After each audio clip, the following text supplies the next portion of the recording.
guys? M.V.K here, back again. Well, guys, back again with another movie review, and we're gonna talk about Mortal Kombat Legends: Scorpion's Revenge. This is pretty much the first animated, direct-to-DVD animated Mortal Kombat movie since that Mortal Kombat animated movie back in the early 90s. And I'm gonna get the negativity out of the way real quick, real fast. For a movie titled Scorpion's Revenge and supposed to center around Scorpion, it sure doesn't. That's false advertising. I came into this movie thinking, even seeing the trailer a little bit, I thought coming into this movie it was gonna be focused all around Scorpion. Like we were gonna see Hanzo growing up in the Shirai, the Shiryu, basically him getting his wife and everything like that. I thought that's what it was gonna be. We were truly gonna see how Hanzo was raised and how he was trained and everything like that. No, that's not what we got. I will say this: the first few minutes of this movie is god bloody. This is not a movie for kids. This is not an animated movie for kids. This is a bloody movie, and they pull no punches. It is very intense. But if you're used to, Mortal Kombat, and you know the vibe of Mortal Kombat, yeah, you're fine. But do not show this to your kids. This is not for kids to be watching. But it does center around somewhat down. We're seeing Scorpion trying to get revenge revenge for the death of his clan, the death of his wife, the death of his child, and we actually see the death of his child, and it's like, Jesus. But then, of course, it also focuses on, I guess, the first tournament of seeing Liu Kang and Sonya Blade and Johnny Cage and Raiden and Shang Tsung. Jax is in this. There are a lot of cameos from other known Mortal Kombat alumni. Natara makes a cameo in this. Nakara. There's a Reptile. Baraka. There's a couple other characters that make cameos in this, but it still doesn't focus immediately all on Scorpion. It still focuses centered around the first tournament. And in my opinion, I should have known better not to think that way, that it was going to focus on Scorpion. They go real deep in terms of that kind of paying homage to the video games. Like, there are times when, bones are being broken, you're seeing an x-ray, and it's like, ugh. We see the different personalities of, Scorpion and Liu Kang, and I love how they portrayed Raiden in this. He came off as the badass. Like, he came off as the equivalent badass. Like, it's like mixing Obi-Wan with, the way I look at it, mixing Obi-Wan with Master Goken from Street Fighter. Badass, right? That's how he felt like. Still wise, but still very seriously. And that once in this did I call him the God of Blunder. I was like, he's legit. The character's portrayal from Liu Kang being very kind of, wise and, knowing and, being, a Shaolin monk, but also willing to fight and finding that balance. They played it to the T. Sonya, to me, came off too aggressive. Way too aggressive. You talk about, remember, what was the actor's name? Brigitte Wilson, I believe. Brigitte Wilson, yeah. Who played her in the first, correct me on her name, guys. Who played her in the first movie. Her, to the 10th power. She came off way too aggressive. But in hindsight, you're also kind of seeing why she's played off like that.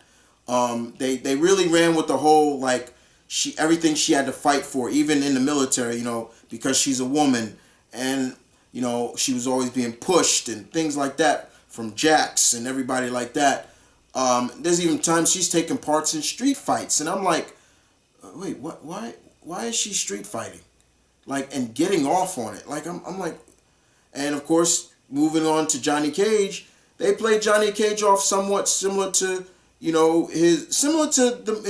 to Lyndon Ashley's version, like struggling actor trying to find work, and he's thinking that he gets a notice from the tournament that this is just a new gig to get his career started.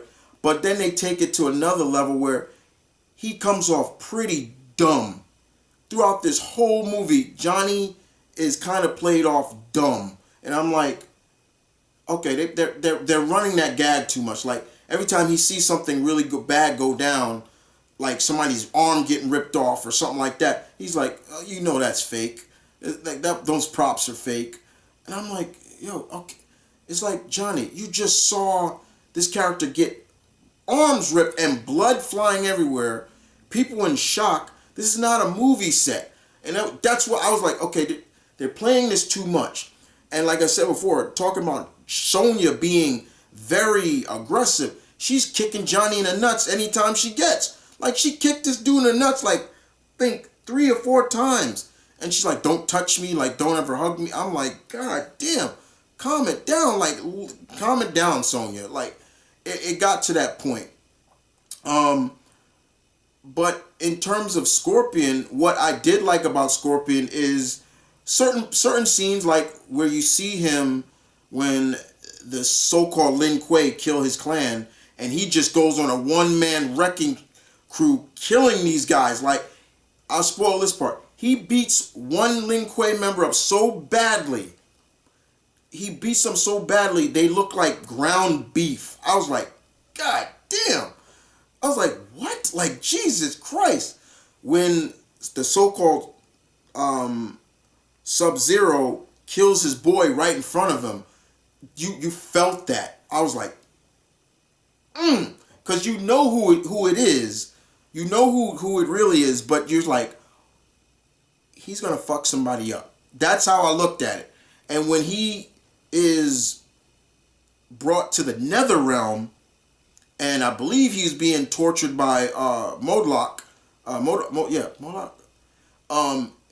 What he does there in the nether realm, I was like, and that's why he's my favorite Mortal Kombat character. But afterwards, it goes right back to it's still focused a lot on the tournament. So it doesn't play off. It doesn't pay too much off of you titled it Scorpion's Revenge, but it's not really centered around him. Scorpion does get involved later on, and we see that his motive is to find Sub-Zero, get his revenge. In it, Steve Blum does voice Sub-Zero in this, and it is Bi-Han, because that's the one Scorpion does kill Bi-Han. But you're seeing how you're just seeing how intense this is, and like I said, it's very intense. As a Mortal Kombat fan, I was like, damn. I'll give Jennifer Carpenter a lot of credit as voicing Sonya Blade, because that's who voiced her. But like I said, they really amped her level of like aggression. Like, it's almost like it's like that time of the month, and it's just bothering her so badly that she's just so aggressive. And yeah, Sonya can be a very aggressive character, but they amped it up way too much. Like, but like I said, with Raiden came off like a true G in this. I was like, that's the Raiden I like. Jax is in this, and poor Jax, he suffers fate by the likes of Goro. So yeah, if you know what I mean, you don't have to ask me. Oh, Chris, what happened to Jax? y'all should already know what I mean. Um, I found it very cool that Kevin Michael Richardson came back to voice Goro. Kevin Michael Richardson voiced Goro in the movie. That was him. Um, but still, it's focused still so much on the three and the tournament. You know, like I said, um, and Johnny finally starting to come that, yeah, this is not a movie set. But it took kind of way too long for him to pick that up. I was just like, oh, Johnny, you just killed that guy. Like, that's not a, like, you just fought Baraka and he was trying to kill you. Like, it's not a movie set. Like, cut. I'm like, yeah, okay. Scorpion does get to Sub-Zero. We all know what happens. And of course, you probably asking, does Scorpion find out that old albino Baldy set this whole thing up? Yeah, he does. He does. The the ending I liked and I didn't like. And I'm sorry guys, I kind of have to spoil it. So spoiler alert right here. Um Outside of we each character from from Liu Kang to Sonya to Johnny, they all kind of find their destiny, as it was said. Liu Kang's destiny was to, fight and become the champion of the first tournament or so. And they did play that up a lot, like, they've won a lot of Outworld has won a lot of tournaments, and Earthrealm has lost all of them. Raiden has always chosen losers. That's how Shang Tsung was going on about it. The end fight between Liu Kang and Goro, I liked to some degree, but then I didn't like, because Liu Kang is supposed to defeat Goro, but unfortunately, spoiler alert, like I said, he doesn't. He doesn't necessarily defeat Goro.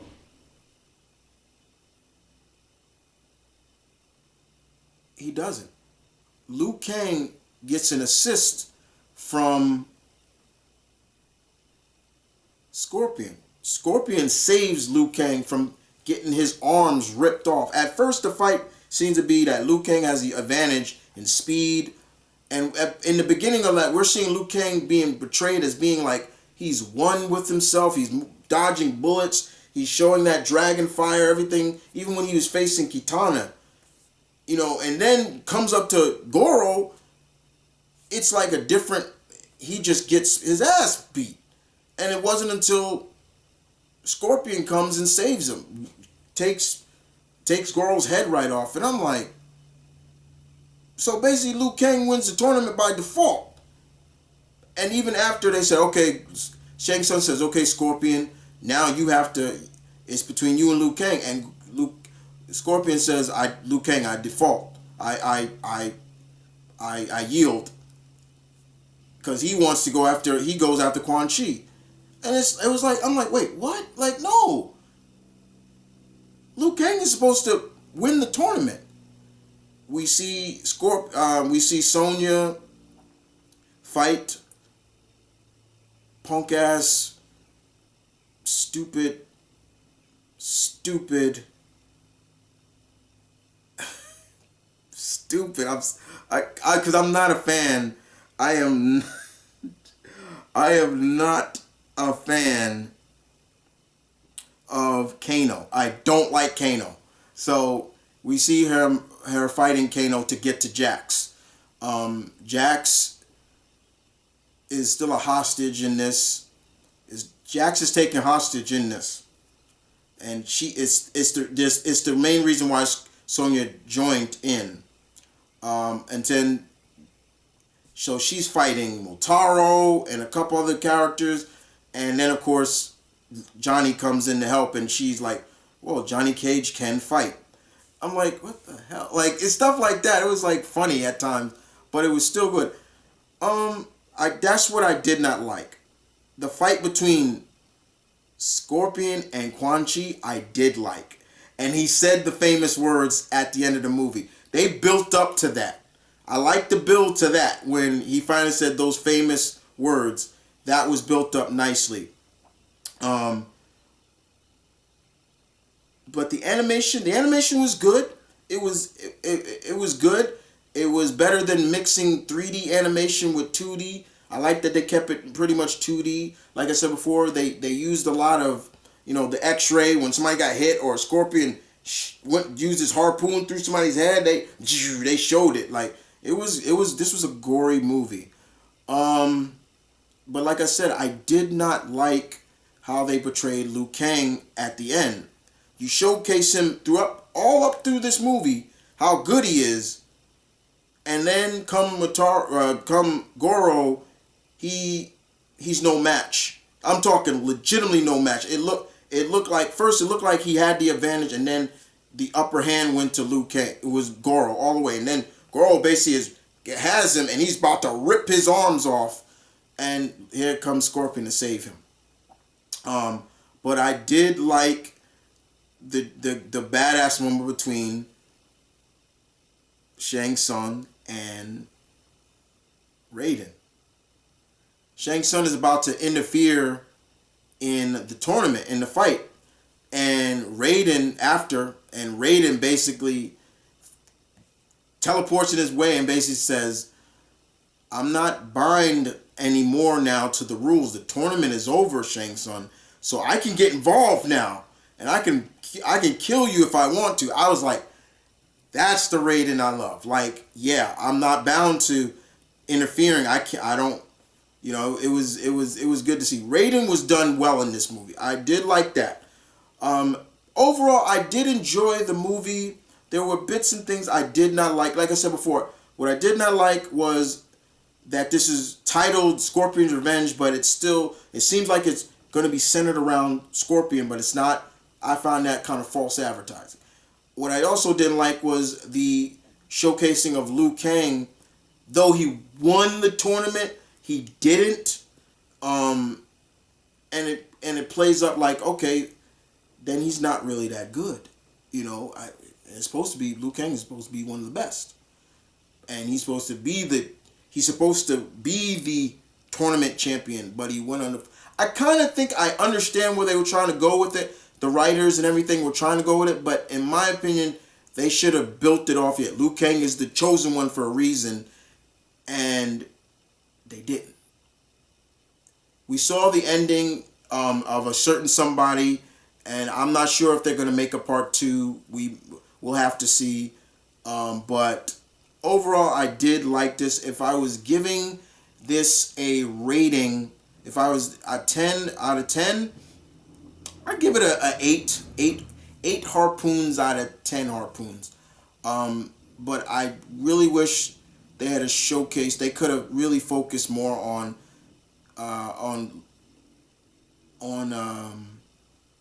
Scorpion. I really wish this was a real Scorpion centered movie.